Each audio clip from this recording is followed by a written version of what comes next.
வணக்கம். தமிழ் பேசும் மக்களின் உரிமை குரலான வீரகேசரியின் மதிய நேர செய்திகள் வாசிப்பது எம். சிக்கா ரவி, செய்தியாசிரியர் MD லூசியஸ். முதலில் தலைப்புச் செய்திகள். இந்த துப்பாக்கி என்னுடைய அப்பாவின் பாதுகாப்பு ஊழியரிடம் இருந்தது. நீதிமன்றில் நேற்று நடந்த வாத பிரதிவாதங்களின் முழுமையான விவரம் இதோ. வெடித்தது பெரும் பூகம்பம். ஆபரேஷன் சிந்தூரை பயன்படுத்தி இலங்கைக்குள் நுழைந்ததா சீன ஆய்வு கப்பல். அடுத்த வாரம் கைதாக உள்ள நாமல். காரணம் இதோ. பாரிய கொலை ஊழலில் ஈடுபட்டவர்கள் நீங்கள். நாமலுக்கு ஹந்துனெத்தி பதிலடி. 20,000 இந்தியர்களை கொன்றுவிட்டார்கள். ஐநாவில் இந்தியா பாகிஸ்தான் கடும் வாதம். நடுக்கடலில் கவிழ்ந்த அகதிகள் படகு. 400க்கும் மேற்பட்டோர் பலி. போலீசாரை தாக்கிய பூனை கைது. பிணையில் எடுத்த உரிமையாளர். உள்நாட்டு செய்திகள். Zuzi, the clothing store. முழு குடும்பத்தினருக்கும் தேவையான அனைத்து ஆடை அணிகலன்களையும் ஒரே இடத்தில் கொள்வனவு செய்யுங்கள். அனைவருக்கும் ட்ரெண்டிங்கான எக்ஸ்க்ளூசிவ் கலெக்ஷன்ஸ் எங்களிடம். கொட்டஹென, ஹேட்டன் மற்றும் வில்லபத்தை புதிய கிளையில். சந்தோஷமான தருணங்களை ஜூசியுடன் கொண்டாடுங்கள். தங்க முலாம் பூசப்பட்ட T56 ரக துப்பாக்கி கண்டுபிடிக்கப்பட்ட சம்பவம் தொடர்பில் ஸ்ரீலங்கா சுதந்திர கட்சியின் அனுராதபுரம் மாவட்டம் முன்னாள் பாராளுமன்ற உறுப்பினர் துமிந்த திசாநாயக்க பயங்கரவாத தடுப்பு மற்றும் புலனாய்வு பிரிவினரால் கைது செய்யப்பட்ட நிலையில் அவரை எதிர்வரும் 29ஆம் தேதி வரை விளக்கமறியலில் வைக்க கல்கிசை நீதவான் நீதிமன்றம் நேற்று உத்தரவிட்டது. கல்கிசை பதில் நீதவான் சாந்தகுமார இதற்கான உத்தரவை பிறப்பித்தார். கொழும்பு திம்பிரிகஸ்யாய பகுதியில் உள்ள சொகுசு தொடர்மாடி குடியிருப்பில் வைத்து நேற்று முன்தினம் கைது செய்யப்பட்ட துமிந்த திசாநாயக்கவை நேற்று நீதிமன்றில் ஆஜர் செய்து மேலதிக விசாரணை அறிக்கையை முன்வைத்த பயங்கரவாத தடுப்பு மற்றும் விசாரணை பிரிவின் அதிகாரிகள் அவரை 4வது சந்தேக நபராக மன்றில் ஆஜர் செய்வதாக கூறினர்.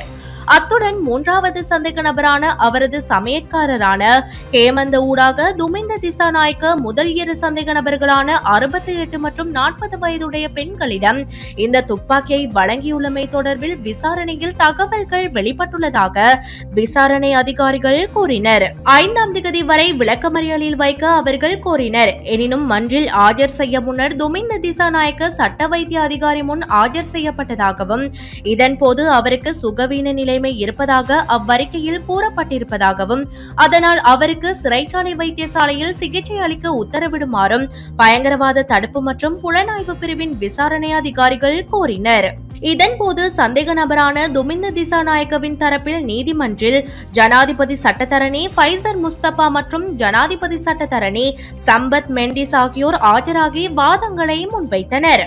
முதலில் வாதங்களை முன்வைத்த ஜனாதிபதி சட்டத்தரணி ஃபைசர் முஸ்தபா 4ஆம் சந்தேக நபரான துமிந்த திசாநாயக்கவுக்கு எதிரான குற்றச்சாட்டு என்ன என மன்றில் கேள்வி எழுப்பியதுடன் சந்தேக நபர் ஒருவரின் வாக்குமூலம் ஒன்றை மாத்திரம் அடிப்படையாக வைத்து ஒருவரை கைது செய்துவிட்டு விளக்கமறியலில் வைக்க கோருவது நியாயமில்லை என வாதிட்டார். இதன்போது துமிந்த திசாநாயக்கவை துப்பாக்கிகள் கட்டளை சட்டத்தின் 43வது பிரிவின் கீழ் மன்றில் ஆஜர் செய்வதாக பயங்கரவாத தடுப்பு மற்றும் புலனாய்வு பிரிவினர் கூறினர். அதனை பதிவு செய்ய கோரிய ஜனாதிபதி சட்டத்தரணி சம்பத் மெண்டிஸ் 4ஆம் பிரதிவாதிக்கு எதிராக சுயாதீனமான சாட்சியங்கள் இருக்கின்றதா என கேள்வி எழுப்பினார். இது தொடர்பில் பதில் நீதவான் சாந்தகுமாரவும் கேள்வி எழுப்பிய நிலையில் சந்தேக நபர்களின் வாக்குமூலங்கள் மட்டுமே சாட்சியங்களாக இருப்பதாகவும் இதுவரை வேறு சாட்சியங்கள் இல்லை எனவும் பதிலளித்தனர்.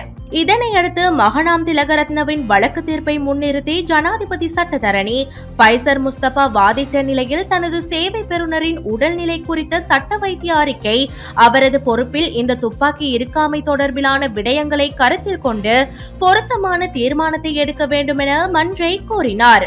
இதன்போது விசாரணை அதிகாரிகள் 3வது சந்தேக நபரான சமையற்காரர் ஹேமந்த ஊடாக துமிந்த திசாநாயக்க முதல் 2 சந்தேக நபர்களுக்கும் இந்த 56 ரக துப்பாக்கியை வழங்கியுள்ளமை என்பன தொடர்பில் விசாரணையில் தெரிய வந்ததாக கூறினர். இதன்போது நீதவான் அதனை 4ஆம் சந்தேக நபர் ஏற்றுக்கொண்டுள்ளாரா என கேட்டார். அதற்கு பதிலளித்த விசாரணை அதிகாரிகள் 4ஆம் பிரதிவாதியின் தந்தையின் பிரதான பாதுகாப்பு அதிகாரியிடம் இந்த துப்பாக்கி இருந்தமை குறித்து சந்தேக நபர் தகவல் தெரிவித்துள்ளதாக கூறினார். எனினும் மூன்றாவது சந்தேக நபரூடாக துமிந்த திசாநாயக்க முதல் இரு சந்தேக நபர்களுக்கும் இந்த துப்பாக்கியை வழங்கியதாக கூறப்படுவதை தாம் முற்றாக நிராகரிப்பதாக ஜனாதிபதி சட்டத்தரணிகளான ஃபைசர் முஸ்தபா மற்றும் சம்பத் மெண்டிஸ் ஆகியோர் மன்றில் பிரஸ்தாபித்தனர். இதன்போது இந்த விசாரணைகள் இன்னும் முடியவில்லை என சுட்டிக்காட்டிய விசாரணை அதிகாரிகள், இவ்வாறு இவர்கள் ஊடாக இந்த தானியக்க துப்பாக்கியான 56 ரக துப்பாக்கி அடங்கிய பையை வழங்கிவிட்டு அது குறித்து தொலைபேசியில் தொடர்பு கொண்டு அந்த பொதியை பத்திரமாக வைத்துக் கொள்ளுமாறு கூறியுள்ளதாக தெரிவித்தனர். இது தொடர்பில் பிரபல தனியார் தொலைபேசி சேவை வழங்கும் நிறுவனத்திடம் அறிக்கை பெற வெள்ளவத்தை போலீசார் நீதிமன்ற அனுமதி பெற்றுள்ளதாகவும் பயங்கரவாத தடுப்பு மற்றும் புலனாய்வு பிரிவு பணிப்பாளரின் அதிகாரத்துக்கு அமையவும் அது குறித்த தொலைபேசி தரவுகளை பெற்று பகுப்பாய்வு செய்து வருவதாகவும் விசாரணை அதிகாரிகள் கூறினர். அத்துடன் கைப்பற்றப்பட்ட துப்பாக்கியை அரசு ரசாயன பகுப்பாய்வாளருக்கு அனுப்பி அறிக்கை பெறவும் நடவடிக்கைகள் எடுக்கப்பட்டுள்ளதாக அவர்கள் சுட்டிக்காட்டினர். சந்தேக நபர் ஒருவர் கூறும் விடயத்தை மட்டும் வைத்துக் கொண்டு ஒருவரை கைது செய்யும் நிலைமை மிக ஆபத்தானது என இதன்போது சுட்டிக்காட்டிய ஜனாதிபதி சட்டத்தரணி ஃபைசர் முஸ்தபா, கல்கிசை நீதவான் முன்னிலையில் இவ்வழக்கை அழைக்கவும் பிணை கோரிக்கை முன்வைக்கவும் குறுகிய தினம் ஒன்றை கோரினார். இவ்வழக்கு பதில் நீதவான் முன்னிலையில் விசாரிக்கப்பட்ட நிலையிலேயே அவர் இதனை கோரினார். இதன்போது துப்பாக்கி அடங்கிய பையை வழங்கிவிட்டு அது குறித்து தொலைபேசியில் தொடர்பு கொண்டு அந்த பொதியை பத்திரமாக வைத்துக் கொள்ளுமாறு கோரியுள்ளதாக பயங்கரவாத தடுப்பு மற்றும் விசாரணை பிரிவு முன்வைத்த விடயத்தை தான் முற்றாக மறுப்பதாக ஜனாதிபதி சட்டத்தரணி சம்பத் மெண்டிஸ் கூறினார். இந்த நிலையிலேயே முன்வைக்கப்பட்ட அனைத்து விடயங்களையும் ஆராய்ந்த கல்கிசை பதில் நீதவான் சாந்தகுமார 4வது பிரதிவாதி குறித்து பிணை விண்ணப்பம் செய்ய இவ்வழக்கை எதிர்வரும் 29ஆம் திகதி மீள விசாரணைக்கு அழைக்க உத்தரவிட்டதுடன் அதுவரை அவை விளக்கமறியலில் வைக்க பணித்தார்.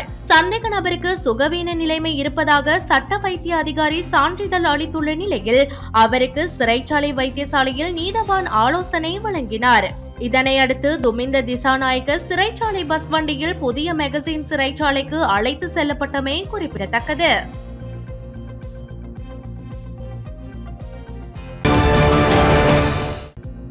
பாகிஸ்தானுக்கு எதிராக இந்தியா தொடங்கிய சிந்தூர் போர் நடவடிக்கையின் போது டாயங் ஹாவோ என்ற சீனா ஆராய்ச்சி கப்பல் இந்திய கடல் எல்லைக்குள் நுழைந்து தற்போது இலங்கை கடற்பரப்பில் நங்கூரமிட்டுள்ளதாக கப்பல்களில் கடற்பயணங்கள் தொடர்பான வரைபடங்களின் ஆதாரத்துடன் இந்திய ஊடகங்கள் பரபரப்பு செய்தியை வெளியிட்டுள்ளன. இது தொடர்பில் இந்திய ஊடகங்கள் வெளியிட்டுள்ள செய்தியில், இந்த சீன ஆராய்ச்சி கப்பல் கடற்பரப்பை கண்காணிக்க வழி செலுத்தல் வசதிகளுடன் வடிவமைக்கப்பட்டுள்ளது. பலர் இதை ஒரு ஆராய்ச்சி கப்பலுக்கு அப்பால் செல்லும் மிதக்கும் ஆய்வகம் என்று குறிப்பிடுகின்றனர். பல்வேறு ஆராய்ச்சி உபகரணங்களுடன் மேலதிகமாக இந்த ஆராய்ச்சி கப்பலில் வலுவான ராணுவ உபகரணங்கள், போர் நீர்மூழ்கி கப்பல்கள் மற்றும் நீருக்கடியில் செல்லும் வாகனங்கள் உள்ளன. 2019 தனது முதல் பயணத்தை தொடங்கிய இந்த ஆராய்ச்சி கப்பல் உலகின் பல பிரபலமான கடல் பகுதிகளில் ஆராய்ச்சியில் ஈடுபட்டுள்ளதை காணலாம். கப்பல் இப்போது இந்திய பெருங்கடல் பகுதிக்குள் நுழைந்து அது இலங்கை கடல் எல்லைக்குள் நங்கூரமிட்டுள்ளது. இருப்பினும் இந்த தகவலை சர்வதேச ஊடகங்கள் தெரிவித்த போது இந்தியா மிகவும் கலக்கமடைந்தது. குறிப்பாக பாகிஸ்தானுடனான போர் காரணமாக இலங்கை கடல் எல்லைக்குள் சீன ஆராய்ச்சி கப்பலை நுழைய இலங்கை அனுமதித்ததாக இந்தியா ஆரம்பத்தில் சந்தேகித்தது. அதன்படி இந்திய பெருங்கடல் பகுதி முழுவதும் பாதுகாப்பை பலப்படுத்த இந்தியா உடனடியாக நடவடிக்கை எடுத்தது. இருப்பினும் சீன ஆராய்ச்சி கப்பல் எந்த அனுமதியும் இல்லாமல் இந்திய பெருங்கடல் பகுதிக்குள் நுழைந்து இலங்கையை நோக்கி நகரத் தொடங்கியதாக பின்னர் அவர்களுக்கு தெரிவிக்கப்பட்டது. ஆராய்ச்சி கப்பல் தற்போது இலங்கை கடல் எல்லையில் நங்கூரமிடப்பட்டுள்ளதாகவும் அது அரபிக்கடலை நோக்கி நகர வாய்ப்புள்ளதாகவும் ஊடகங்கள் செய்தி வெளியிட்டுள்ளன. இதற்கு பதிலளிக்கும் விதமாக போர் விமானங்களை கூட நிறுத்தக்கூடிய பல பெரிய போர்க்கப்பல்களை இந்திய பெருங்கடல் பகுதியில் நிலைநிறுத்த இந்தியா நடவடிக்கை எடுத்துள்ளதாகவும் தெரிவிக்கப்படுகிறது. இதன் மூலம் சீன ஆராய்ச்சி கப்பல்கள் இலங்கை கடல் எல்லைக்குள் நுழைய அனுமதித்தால் இலங்கை விளைவுகளை எதிர்கொள்ள வேண்டியிருக்கும் என்றும் இந்தியா இலங்கைக்கு கடுமையான எச்சரிக்கையை விடுத்துள்ளது. இந்நிலையில் கடந்த 6 மாதங்களில் எந்த ஆராய்ச்சி கப்பல்களும் இலங்கைக்குள் நுழையவில்லை என்றும் இன்று வரை ஆராய்ச்சி கப்பல்கள் நுழைவதற்கான குறிப்பிட்ட கோரிக்கைகள் எதுவும் பெறப்படவில்லை என்றும் இலங்கை கடற்படை செய்தி தொடர்பாளர் கேப்டன் கயான் விக்ரமசூரிய தெரிவித்துள்ளார். கிறிஷ் பரிவர்த்தனை தொடர்பில் தான் அடுத்த வாரம் கைது செய்யப்படுவேன் என பாராளுமன்ற உறுப்பினர் நாமல் ராஜபக்ஷ தெரிவித்துள்ளார். சிறைச்சாலையில் உள்ள முன்னாள் அமைச்சர்களான கெஹலிய ரம்புக்வெல மற்றும் மஹிந்தானந்த அலுத்கமகே ஆகியோரின் நலன் தொடர்பில் விசாரிக்க வெளிக்கடை சிறைச்சாலைக்கு சென்ற போதே அவர் இவ்வாறு தெரிவித்துள்ளார். இது தொடர்பில் கருத்து தெரிவித்த நாமல் அடுத்த வாரம் தான் கைது செய்ய தயாராக இருப்பதாக தகவல் வெளியாகியுள்ளது. கிறிஷ் பரிவர்த்தனை ஒப்பந்தம் தொடர்பான போலியான ஆதாரங்களை உருவாக்கி தன்னை கைது செய்ய தயாராகி வருகின்றனர். அதன்படி அடுத்த வாரம் முதல் அவர்களுடன் தான் இணைய வாய்ப்புள்ளது என நாமல் தெரிவித்துள்ளார். இலங்கையில் ரக்பி விளையாட்டை ஊக்குவிப்பதற்காக கூறி இந்திய நிறுவனமான கிறிஷிடமிருந்து 70 மில்லியன் ரூபாயை பெற்று நம்பிக்கை மோசடி செய்ததாக குற்றம் சாட்டி நாமல் ராஜபக்ஷவுக்கு எதிராக சட்டமா அதிபர் இந்த வழக்கை தாக்கல் செய்துள்ளமை குறிப்பிடத்தக்கது.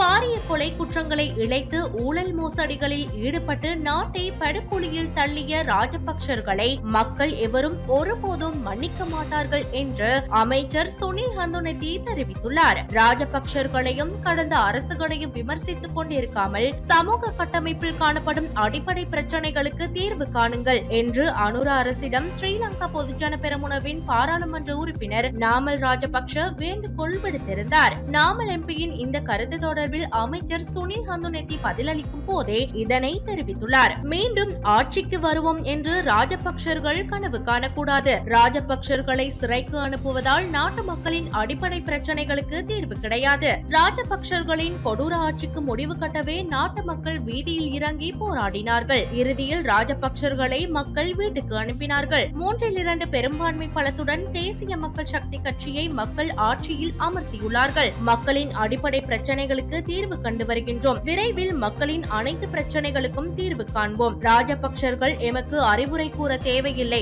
ராஜபக்சர்களை பழிவாங்குவது தேசிய மக்கள் சக்தி அரசின் நோக்கமல்ல. ராஜபக்சர்கள் இழைத்த குற்றங்கள் தொடர்பில் நீதிமன்றம் நடவடிக்கை எடுக்கும். அதில் நாம் தலையிட மாட்டோம் என்று அவர் குறிப்பிட்டுள்ளார்.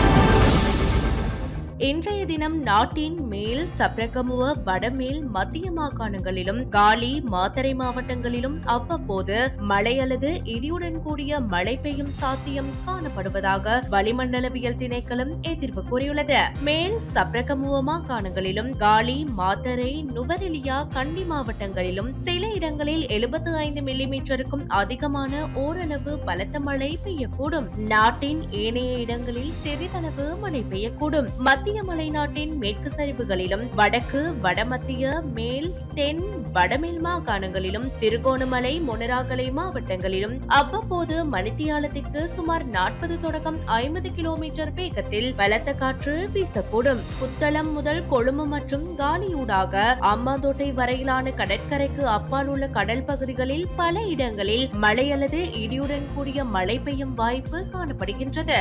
நாட்டை சுற்றியுள்ள ஏனைய கடற்பரப்புகளில் சில இடங்களில் மழையோ அல்லது இடியுடன் கூடிய மழையோ பெய்யக்கூடிய சாத்தியம் உள்ளது. இடியுடன் கூடிய மழை பெய்யும் போது குறித்த கடற்பரப்புகளில் தற்காலிகமாக பலத்த காற்று வீசக்கூடும் என்பதுடன் அக்கடற்பரப்புகள் தற்காலிகமாக மிகவும் கொந்தளிப்பாக மாறக்கூடும். வெளிநாட்டு செய்திகள். இந்தியா பாகிஸ்தான் மோதல் குறித்தும் சிந்து நதிநீர் பகிர்வு குறித்தும் ஐக்கிய நாடுகள் சபையில் நடந்த விவாதத்தில் பாகிஸ்தானின் செயல்பாடுகளை இந்திய பிரதிநிதி கடுமையாக விமர்சித்துள்ளார். இந்தியாவின் பஹல்கமில் நடந்த பயங்கரவாத தாக்குதலுக்கு பதிலடியாக ஆபரேஷன் சிந்தூரை நடத்திய இந்திய ராணுவம் பாகிஸ்தானில் உள்ள பயங்கரவாத முகாம்களை தாக்கியது.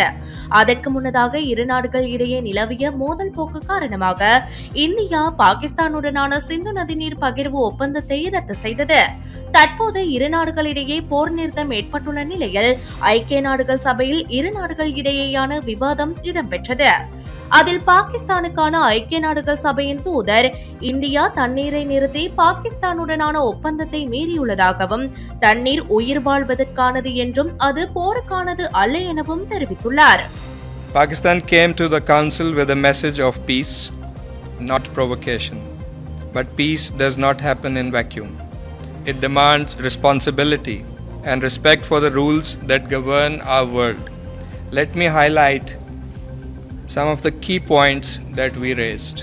First, we expressed grave concern over India's recent unilateral measures, particularly the illegal actions of 23rd April, military buildup, and inflammatory public statements. These actions, alongside credible intelligence of potential escalation, have dangerously raised tensions. While Pakistan does not seek confrontation, we are fully prepared to defend our sovereignty and territorial integrity. இதன்போது ஐநாவுக்கான நிரந்தர இந்திய தூதரான பர்வதனேனி ஹரிஷ் கருத்து தெரிவிக்கையில், India has always acted in a responsible manner as an upper riparian state. I would like to highlight 4 aspects to expose the disinformation of Pakistan. First, India entered into the Indus Water Treaty 65 years ago in good faith. The preamble of the treaty describes that the treaty was concluded in a spirit of goodwill and friendship. Throughout the 6.5 decades, Pakistan has violated the spirit of the treaty by inflicting 3 wars and thousands of terror attacks on India. In the last 4 decades, more than 20,000 Indian lives have been lost in terror attacks, the most recent of which was a dastardly targeted terror attack on tourists in Pahalgam last month. India has shown extraordinary patience and magnanimity throughout this period.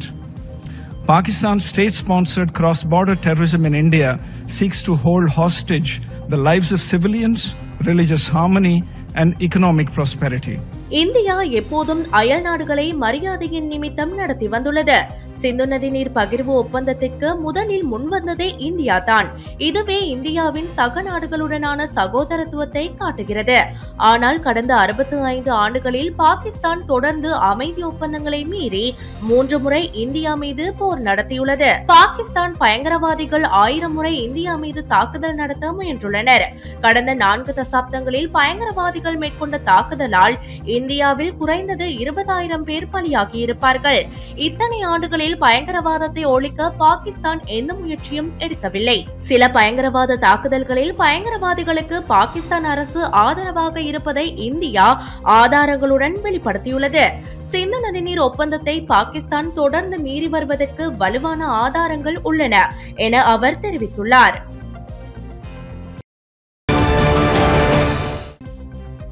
Rohingya அகதிகள் சென்ற படகு கவிழ்ந்த விபத்தில் கிட்டத்தட்ட 427 பேர் பலியாகியுள்ளனர்.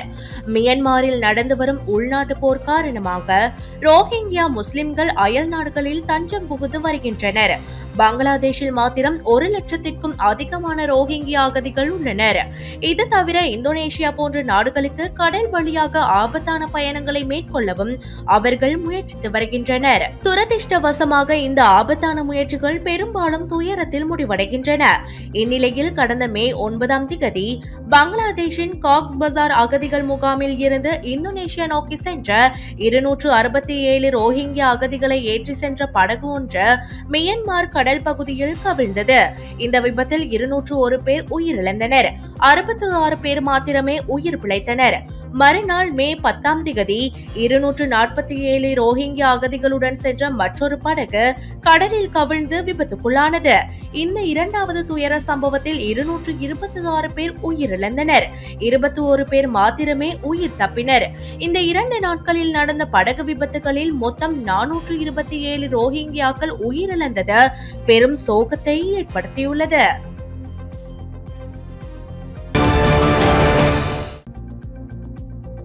தாய்லாந்தில் police அதிகாரிகளை தாக்கிய பூனை கைது செய்யப்பட்ட சம்பவம் ஆச்சரியத்தை ஏற்படுத்தியுள்ளது. தாய்லாந்து நாட்டின் பாங்காக் பகுதியில் நபர் ஒருவர் ஷார்ஹர் வகை பூனை ஒன்றை நுப்டாங் என பெயரிட்டு ஆசையாக வளர்த்து வந்துள்ளார். சில நாட்களுக்கு முன்னர் இந்த பூனை காணாமல் போயுள்ளது. அதை தேடி அலைந்த உரிமையாளர் இது குறித்து போலீஸ் நிலையத்திலும் முறைப்பாடு செய்துள்ளார். காணாமல் போன பூனை நுப்டாங் பல இடங்களில் பயணித்து பூங்கா ஒன்றில் இருந்துள்ளது. பார்க்கவே அழகாக இருக்கும் அந்த பூனை ஆதரவின்றி இருந்ததை கண்ட அப்பகுதி போலீசார் அதை தூக்க சென்ற போது அது அவர்களை நகத்தால் பிராண்டி தாக்கியுள்ளது. இதனால் நுப்டாங் மீது வழக்கு பதிவு செய்த போலீசார் அதை கைது செய்து சிறையில் அடைத்தனர். கைதியாக பூனை இருக்கும் புகைப்படத்தை சமூக வலைதளங்களில் அவர்கள் வெளியிட்டு பூனை உரிமையாளர் தங்களை தொடர்பு கொள்ள வேண்டும் என தெரிவித்திருந்தனர். மிகவும் அழகான நுப்டாங்கை பார்த்த சிலர் அதன் உரிமையாளர் வராவிட்டாலும் தாங்களே அதை தத்தெடுத்துக் கொள்வதாக போலீசாரிடம் தெரிவித்துள்ளனர். ஆனால் போலீசார் அதற்கு மறுத்துவிட்டனர். இந்நிலையில் நுப்டாங் போலீசாரால் கைது செய்ய செய்யப்பட்டுள்ள விடயத்தை அறிந்த அதன் உரிமையாளர் போலீஸ் நிலையத்துக்கு சென்று தனது பூனையை தன்னிடம் ஒப்படைக்குமாறு கோரியுள்ளார். இதனையடுத்து உரிமையாளரிடம் கையெழுத்து வாங்கிய போலீசார் பூனையிடமும் அதன் கால்பாதங்களில் கையெழுத்து வாங்கிக் கொண்டு பிணையில் விடுதலை செய்துள்ளனர்.